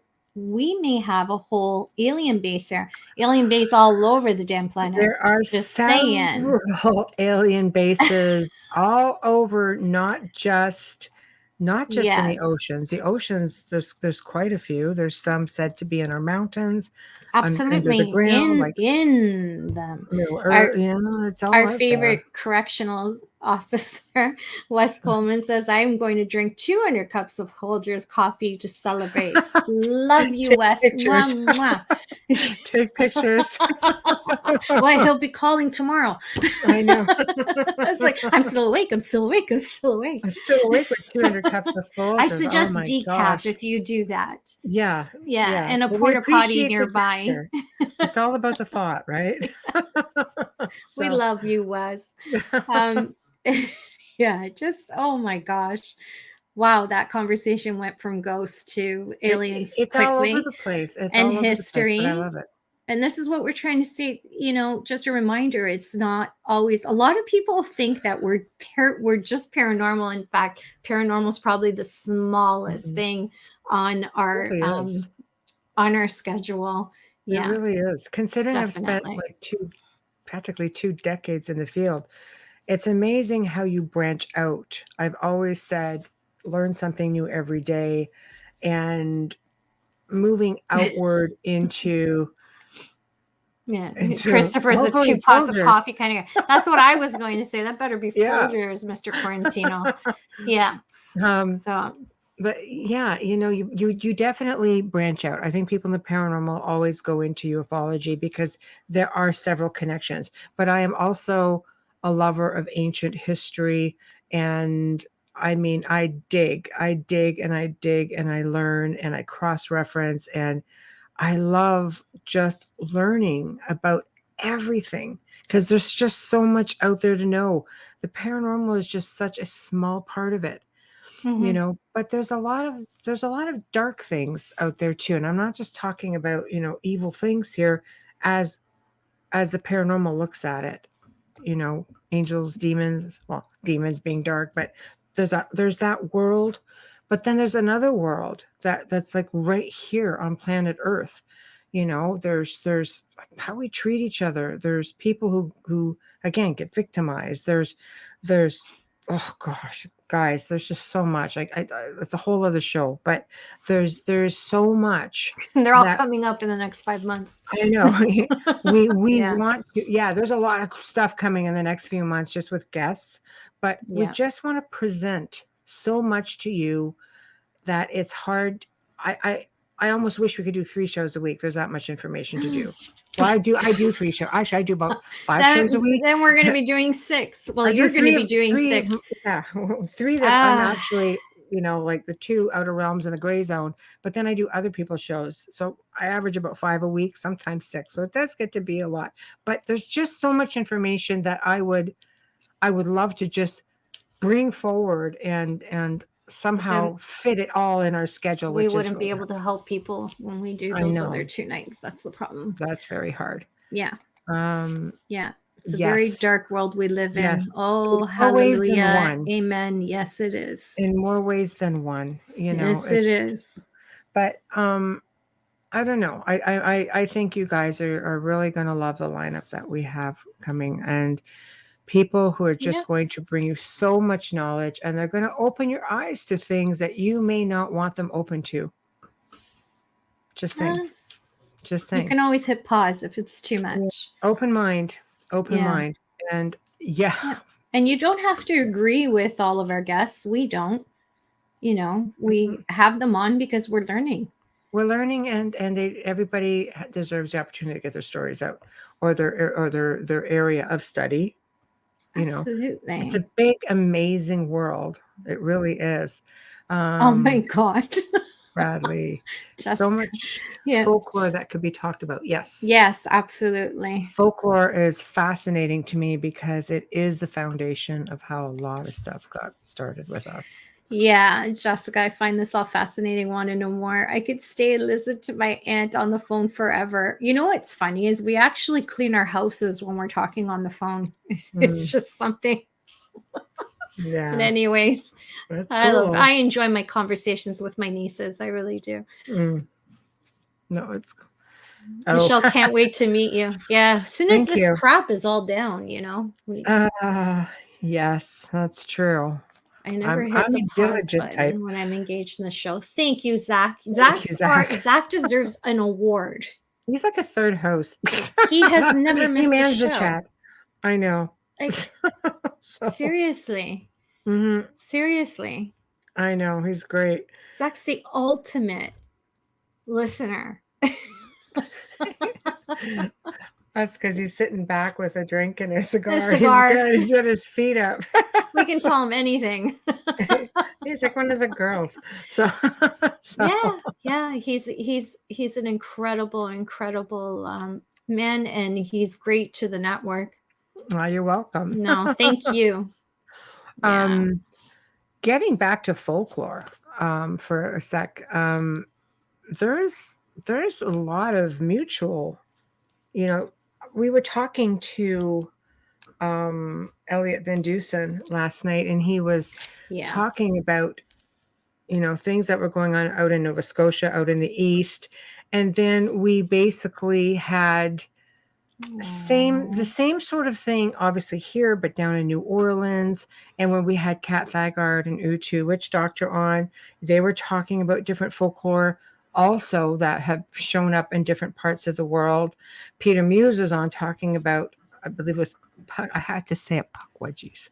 There's something about that I bought his books. I got his books. I chose Pukwudgies. I just love the word Pukwudgie. It's these little folklore beings, Pukwudgies. And then only to find out that, you know, that they were like here, you know, or I'm just like, we have Pukwudgies. Yeah. I just had to keep saying it. I have to read Mama's comment. Auntie Mimi knows everything. You know who says that, Michelle? My niece, yes. Auntie Mimi. I know. You know, she's like what, 20? Yeah, it's okay. You always will. You know. No, it's true. Wes, I know the secret. Shh. I still want to know if they have found the secret of how they get the caramel in the caramel bar. I know. You just have to message. I've eaten enough of them. I know. Yeah, I know. Oh my gosh, one of life's little mysteries. Yeah, I think they do it differently in England though, because I have them shipped over from England. I don't eat the ones that are here. I'm a chocolate snot. Michelle knows it. I'm a chocolate snob. Too much wax. Yeah, I won't eat chocolate from here. But yeah, I get them shipped in from England or even Ireland. So I'm just reading. That's okay. So when the world opens up, where does everybody want to go and why? Why? I'd like to go back. There's so many places I'd like to go back to because I spent a lot of time in different places in Europe, and I'd love to go back because there's not enough time. And I think when you're not allowed to do something, it makes you want to do it more. Right? Yeah. You learn that growing up. Funny like that. Careful, your mom's in the chat room. Yeah. To see my aunt. Oh, just seriously, like you won the award. You're killing me. Oh my God! Finally, yeah. Yeah. Poor Luca. I It's breaking my heart because she had a baby boy that I haven't been able to hold, and he's over a year, and it's breaking my heart. Yeah. Oh, Wes wants to go to Alcatraz. Really? Yeah, West Alcatraz would be kind of cool. That would be a cool place. But again, I'm just sort of like, I'd like to go someplace that hasn't been done so much. But for you, I guess that'd be kind of personal too, right? Being a corrections, sorry, I keep saying corrections officer. I would like to see Canada. That's what Zachman says. I want to go to Canada, so my friends. Anytime. There we go. Bradley says, I see so many in the paranormal. I'm thinking on trying to bring some different ideas to the investigation, like folklore, forerunners, skinwalkers, the exits. Talk to Linda Corino. They've had skinwalker sightings up in Georgina, Ontario. I would definitely freaking cold talk with her about that. Yeah, freaking things. Sardinia or Malta. Sardinia, Malta. My brother's old neighbor was from Malta, and that's how I've got all my genealogy, all of our paperwork for our history. Malta's an incredibly historical place. Sardinia is one of the few centenarians capitals of the world. They're up in the top 3. I can't believe how many people they have over 100 years old on that island. Wow, that's craziness. But yes, but that is true. That is true. I actually saw a documentary on that. Lilydale. I'll go with you, Mama. I haven't been. I have friends in Lilydale. Yeah, I haven't been. I'll go with you. It's beautiful. We'll pick up Michelle, maybe. For people who don't know, Lilydale is the largest spiritual community in at least North America, some say the world, and it was founded by the Fox sisters, and it was the birth of spiritualism. Yes. Abraham Lincoln is gone. Harry Houdini has tried to debunk them. There's a whole lot of history there. Of former presidents. It's a town that talks to the dead, and amazing community. Maybe Michelle, and she said, "Okay, I got it. I've got it. Don't worry, I'll drive." Nims. Oh, yeah. Oh, want to go to Ireland? Sacred places, fairy roads. Oh, you know what? The UK has got so much beautiful fairy folklore. It's unreal. When I was in Scotland, they had the Fairy Glen, and it looked like a circle, just of stones, just like a spiral circle. And people could go and make offerings. And right on the top, up on the hill overlooking it, was these old ruins that were said to be the Fairy King's Grotto. So it's like, those all kinds of great fairy folklore. Yeah, all Scotland's over the UK. Loaded with it. Oh my gosh, yes. Ireland's the same. The England. rough seas around the islands. Everything. It just, it's beautiful. Mm-hmm. Oh, I know. There's just amazing places in the world with so much history, and places where I never expected to get paranormal experiences, where I certainly did. Okay, here's something. So, you know how you get like these vacation pictures and you only look at them 2 years or 3 years after you've been on the vacation, because you take like 1 million of them and it takes you forever just to get talking about herself when she says, because you I am, because I'm really guilty of that. So when I was in Europe, my last trip to Europe, I had started off in Scotland, ended up in the south of France, and then shot back up and came home. It was a quick trip, but I started going through these old photographs of Rennes-le-Château when I was there. Found some crazy apparition things. I did get a photo of Father Saunier, but more weird than that, I got photos of Greys. 2 of them. I was like, well then, there'd be a portal around here. I'm thinking. And then I got people sending me pictures of, look at the UFO we got in the south of France. My friend Bart. It's two different pictures, 2 different years, mind you. And there's a saucer, like right there in beautiful south of France while they're on a tour. everybody's all oblivious to it right over top of them. I was like, I don't know. It's really weird. And you took those on trips. I was only in my living room when I got that gray in the TV screen, which I did not even notice till 3 years later when I actually sent that photo to Andrea Perrin because I was reading her book. Mm-hmm. With George Lopez in a Flickr. And I was reading it because Bobby and I were having them on the show, and I was trying to get through it like really fast. And I took a picture of the dog in my lap, and in the background, I never noticed anything until I went to zoom in on the dog's face.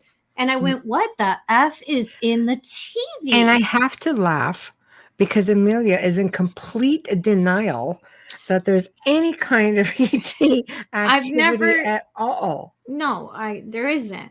It was in the glass of the TV. Could have been anything. But but that's how you get them. I know, but I'm sitting there and I could hear somebody behind me. So I do like a screenshot, like kind of a reverse, and it's like right there. And I was just like, I'm glad I wasn't going crazy. But they're not going to just, come right out and. I am not a contactee. Yes, she is. That's no, I'm not. No, yes, I'm not. Yes, no, yes, it was that one and only time that I'm saying. I honestly thought it was spiritual, and Andrea writes back, "Our family's with you," and I'm like, "What? No. These are ghosts." No, these are ghosts. Not so much. and it's weird because it was 2 to 3 years after I took that photo and I said, "Oh, Versace's in this picture. I love this. I'm going to zoom in on his face. I'm going to crop it. I'm going to print this picture." And then I see the background and I went, but there was no lights on behind me. There are no lights behind me. Why would there be a reflection in the TV? Well, I'm just saying that you do find, I'm agreeing that things are really weird how they pop up, even if hey, I never expected to find them on my vacation in the south of France, of all places.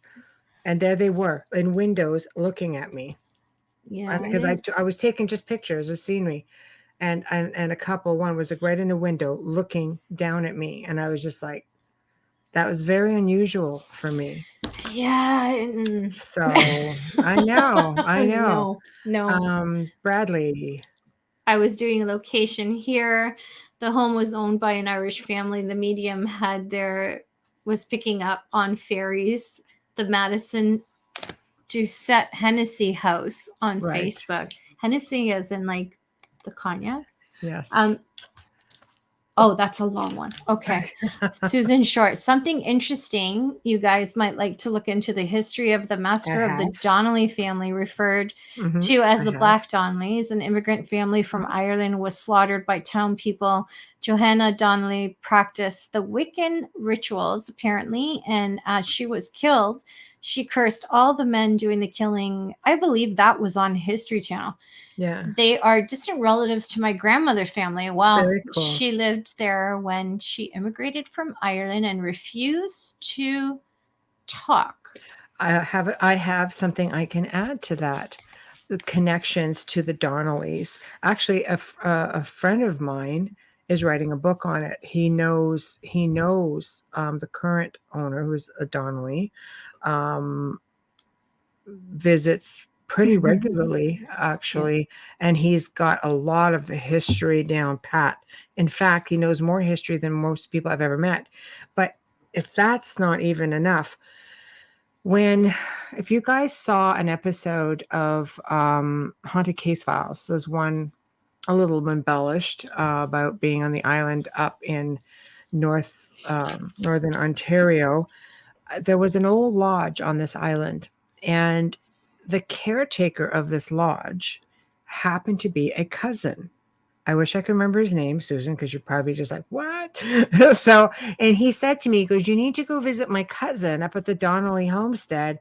I'll put in a good word for you." I'm just like, wow, okay. Well, after that, we connected with a house in Kincardine.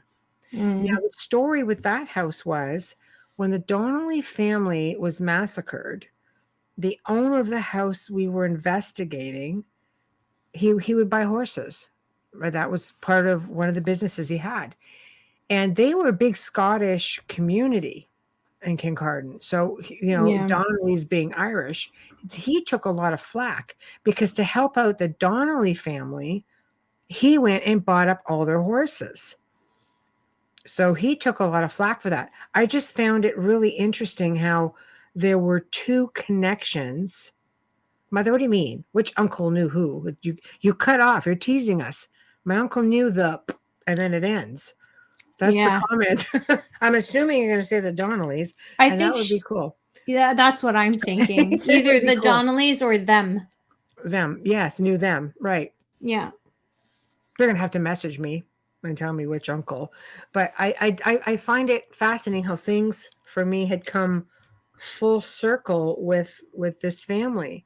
And they really are very private. I guess your family member who owns or lives at the property now for the longest time wouldn't have anything to do with investigations or with even with film people because he had such a bad experience. So aside from communicating through this person I know who's writing a book, I think he's only now starting to open up a little bit again. Homestead in Canada. Oh, okay. Well, that's very cool. So very cool. I like it. So, that's actually really interesting. I love it. I love to hear all this. I never knew that. Mm-hmm. Go figure. That's funny. I know. I never knew this. I had no idea. So that's just in my family. So there's a lot of really great places to visit, and Canada, people don't think Canada actually has all that much because we're not as old, let's say, as the United States, obviously. But you know what? Technically, we are just as old. Yeah, we just weren't discovered or named. Well, no, exactly. It's not like Canada just popped up. Just nobody knew about who they were. No, yeah, exactly. There were people here when they got here. Mm-hmm. And let's look at our Indigenous people. My gosh, the history that goes back there. And Vikings and Templars, and there's just pirates. Like, it's all been here. Yeah. When you Google how old is Canada, you're going to get the age. You're going to get the age of the day they named it. You're not going to get who was here before someone came over and called it Canada, which, by the way, was an error. Yes. It actually means the village. But anyways, Susan Short said it was a feud that started in Ireland, and a priest from Ireland immigrated there, continuing the feud. Donnelly's one son had a stagecoach business, so that's where the horses came in. Thank you for that. Yeah, that's 1867. Doreen writes. We have so many haunted places. We actually do have a lot of haunted places here as well. And largely because we are such a huge, we have a huge landmass. There's things here that are completely untouched. We have a lot of mysteries. We have a lot of folklore, much of the same folklore as anywhere else.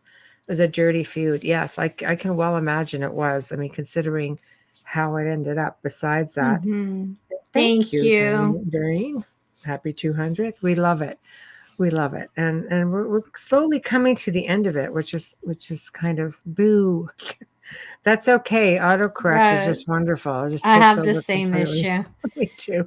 Well, gosh, don't even get me started on Michelle's text messages. Just it's an adventure in itself. when I'm saying I didn't understand what you just wrote, it's really bad because for the most part I know what she's saying. Yeah, and I always say, I said, Amelia, it's perfect. You can speak Syrian. Because I talk to Siri. It's scary. And she's like, I don't get that one. Other times it's like, I completely understand. Don't worry. It's like, there we go. That's why we're compadres. Yeah. You totally understand. It's like, I knew exactly what you were saying. Exactly. See? So it's sad, really. But it's pretty amazing all at once. It's hilarious. Oh my gosh. I look and I'm thinking, oh my God. You know, even when I send something out, I'm like, really? I didn't write that. But I okay, know. Bradley writes, when I started in investigation, Claybank Brick Plant in Saskatchewan was one of my locations. Who knew that in the following that it would take me to locations built by Claybank Bricks? Well, sometimes they choose you. Mm-hmm. I believe that. Yeah. I do. I believe that. I feel that sometimes information makes its way to you. I found myself starting to research one thing, but if I'm supposed to know something else, it just takes me there. It's just bizarre. And I end up sometimes on an entirely, different stream of research thinking, how did I get here and why? But eventually, we'll work or something and I'll just be like, blah, blah, blah, blah, blah, blah, blah. It's like, all Yeah. right, that's great. I don't know. This is, I guess I was supposed to know it for something that was coming up, or sometimes you have really strange dreams. How many times have I had like messages and dreams and we go in and look at those two priests that we did. I'm not going to mention any names. We did, the one exorcist guy, got him all, sorted out and moved on. And what was it, like 2 months later? And I'm racking my brain going, who is this other person? And then I just started moving back in the trail and it was just like, holy crap, they were friends. And it was miserable and it was really convoluted. Can't get into it. But, and sure enough, we go in, we check, bam, needs help. It's just weird how things happen. So that's why when you have dreams and things, just break it down. Don't be afraid to just dig your heels in and try to decipher what it could be, or just Google the information, break it up and say, what is this about? What is this about? Sometimes it's the cheeseburger you ate before you went to bed, It but is, sometimes it's a message. But sometimes see, it's a message, you know? because I don't typically, for someone who used to be able to lucid dream, I could just do so many things with my dreams my whole life. I could stop, fast forward, rewind, pick up where I left off. I think I want to dream about this for the next 3 nights. I could do it, to completely not remembering dreams. Now it's almost as though the only thing I can remember are messages, are downloads. I Well, can't there's a remember reason average for it. dreams. I hope I don't lose that, because I say I'm just as bossy in dreamland as I am in my life. If I don't like something while I'm dreaming, I actually speak up and say, listen, I know I'm not dreaming right now. Something's going on. You need to get to it and tell me what it is, because this is frustrating. I don't like repeating things. What am I missing? Just tell me. Right. That's true. But, I hope I don't lose that. So. Well, that's the thing. I don't think so. Thank you, Thanks, April. Hope you're well. Yeah, I don't think so. I think, you know what? I believe we go down the path that we're meant to go down the path. And here, actually, Tamara says it just perfect. We're always drawn to what we need. Yes, there we absolutely. go. And if that means direction, people misinterpret that statement. They think need as in materialistic. It's not always that. It's spiritually or direction as well. It's not, you're not being directed to the lottery. Well, some people are, but yeah. The clay brick is on the NASA rocket launch pad that sent the man to the moon. It was the only brick that could withstand the heat. I don't know if our American listeners, I know the rest of the world does. I don't think you realize how involved Canada is with NASA. If you notice, there's a red and white flag at your space station and a few of the other pieces that go on your rocket. So yeah, you look up Westcam and L3 Corporation. They're huge in designing equipment for your military as well. My cousin has said to me in Jersey, he said to me, well, you guys don't have a space program. I'm like, we are your space program. Just saying. Little old us, who knew? So we are your space program. You're up there because we built those things. So yeah, we're not just the upstairs neighbors. Yeah. So Dave. Oh, that's funny. Yeah. Scrooge had indigestion before he had his encounters with the ghost. Yep. Because she brought him soup to help him settle his stomach in a cup. I remember that. That's my favorite film, but it has to be with Alistair Wells. It can't be anybody else. Right. Nim says, was so sad when Obama shut down the NASA program. Thank you, Ken. Oh, you're welcome. Yeah. Not that I have anything to do with it, but you're welcome. Well, we also designed the Avro Arrow, that plane too. And it was just so dang sophisticated that there's just no way we were allowed to have it. Thanks to the Americans. How was that? And Pauline LeBlanc writes, I worked at the planetarium in Laurentian University and connected with the astronauts in NASA on the day man walked on the moon. You go. And wow. And if you remember also that you made mention that they actually prepared for that walk on the moon up in Sudbury because the terrain was so similar to that on the moon. Because many millennia ago, it was hit by a dang asteroid. There you go. Everything. No wonder you have so many sightings up there. Oh shit! Yeah. Okay. They've been crashing for years. Girl sitting on the couch waiting to watch something, go across. Crashing for years. All the times. Yeah. Wow. It's true. Exactly. And we are hidden gems, Tamara.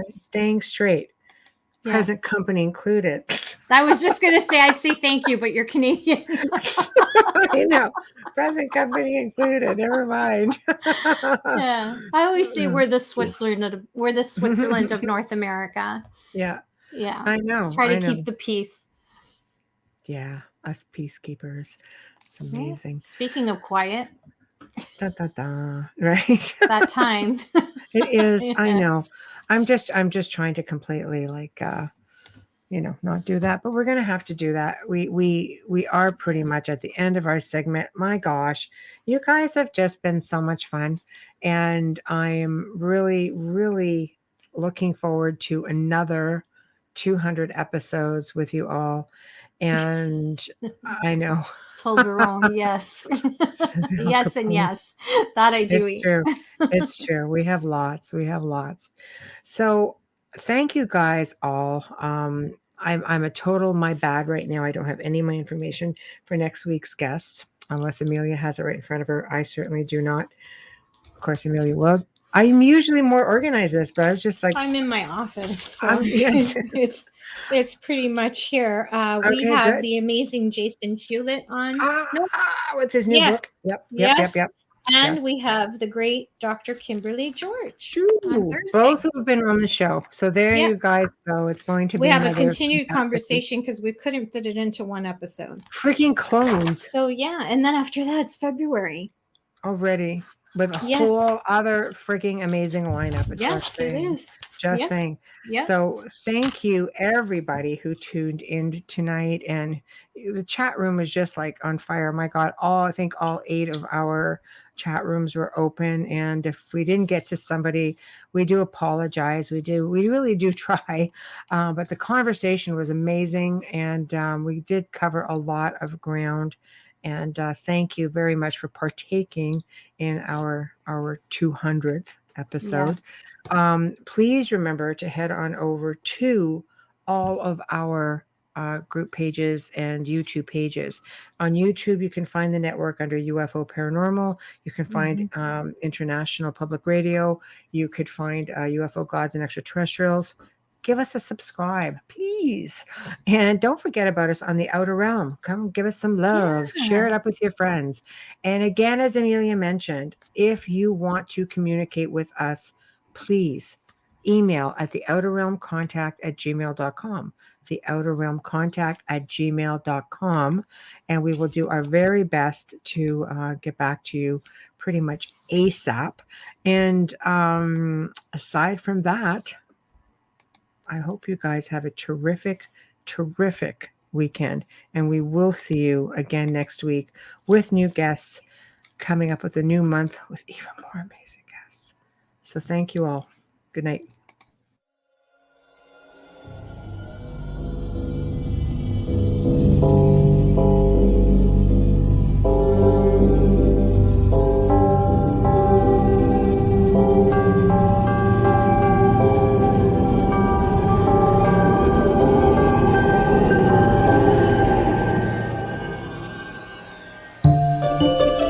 You have been listening to The Outer Realm with Michelle DeRoche and Amelia Pisano, airing live every Wednesday and Thursday evening, 9 to 11 p.m. Eastern, 8 to 10 p.m. Central, on the United Public Radio Network, 105.3 FM in New Orleans.